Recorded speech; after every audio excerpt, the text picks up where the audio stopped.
Welcome back to Tipping Point. I'm your host, Kara McKinney. The UNC Chapel Hill frat boys proved to be too powerful. Their ability to protect Old Glory from riotous Hamas protesters with a smirk and some zin earned them six figures in GoFundMe support, and it emboldened other young college guys nationwide to finally push back against the woke guardians on their own campuses. In short, the reinforcements started to arrive and the left freaked out, because aren't these the same men that the left has spent every grant dollar they get and every ounce of publicity and power they have to forever banish from, well, everywhere? These mostly white young men are the very bros who've been actively and openly and discriminated against by everyone in power, not just on the left, but also from many establishment figures on the right who take cues from the powerful left to feel embarrassed about their own fellow countrymen.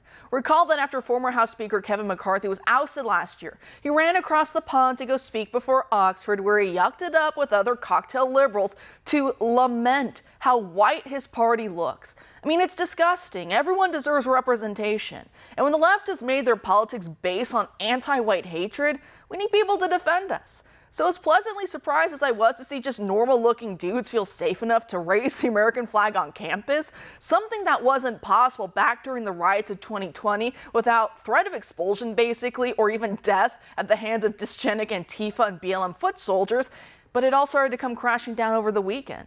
A frat at Ole Miss is kicking out one of the young men seen in this clip I'm about to show you. He's the one on the far right wearing blue.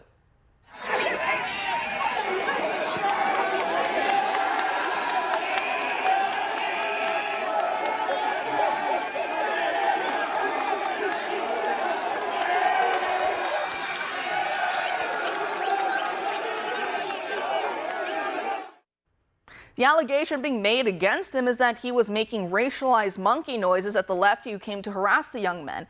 But I honestly don't hear any monkey noises. I've listened to it 10,000 times. All I hear is a whooping, because then you hear a few other guys start whooping too. That's what guys do when they get hyped. They jump around and whoop and do all these noises, I don't know, at sporting events to intimidate the other side. Or in this case, it's what they do to psycho-lefty protesters. They're just trying to drown her out with random noise. But now all the ground that was gained by normal patriotic young men is being eroded by this one clip taken out of context, or I think even just outright lied about. We know the left does this all the time. They take one little clip and they use it to delegitimize our entire side, and the next thing you know, these guys will be shoved back into their dorm rooms to be quiet or to risk heavy-handed punishment at the hands of campus faculty, because racism, I guess, and all the flag-waving stuff that gave us so much hope these last few days will be just snuffed out. We can't let that happen. Even if this kid was making those noises, which I honestly don't think he was, I still do not care. That's right, come at me. Just look at this Gaza protester at UCLA harassing racially a Daily Bruin reporter. Watch. Oh, the Daily Bruin. These people have been, the Daily Bruin has covered SJP, in a bad way. And she has the audacity to be in front of me while I'm recording this shit. What the This is actually up. I hate white people. I swear to God, if they write about me, I'm calling it racist. It's not even newsworthy anymore, because this lady's just a dime a dozen these days. Here's another recent example to prove it. You're just a white person. You're a white person. Get out. We don't like white people. Oh. Free Palestine! Yeah, cry me a river about the Ole Miss kid. I'll laugh in your face about it. Because even if he was making those noises, which again, I don't think he did, so I think this is another hate hoax to ruin his life. But even if he did, that's called internet humor. When you're dunking on the other side, even black comedians do it all the time online. Don't even pretend otherwise.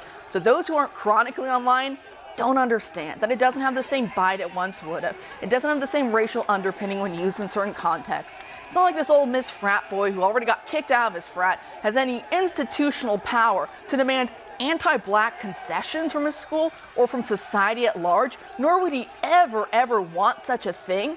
But guess what? These lefties, they actually do hate white people. They want white people shut out of everything, to lose jobs, careers, livelihoods, you name it. So yeah, all the conservatives who got afraid to protect this kid from his 15 minutes of not fame but hate, which could destroy the trajectory of his life, are absolute spineless cowards and losers. Not only are you helping to destroy this young man's life, you are also protecting the actual racist discrimination that is tearing our nation apart.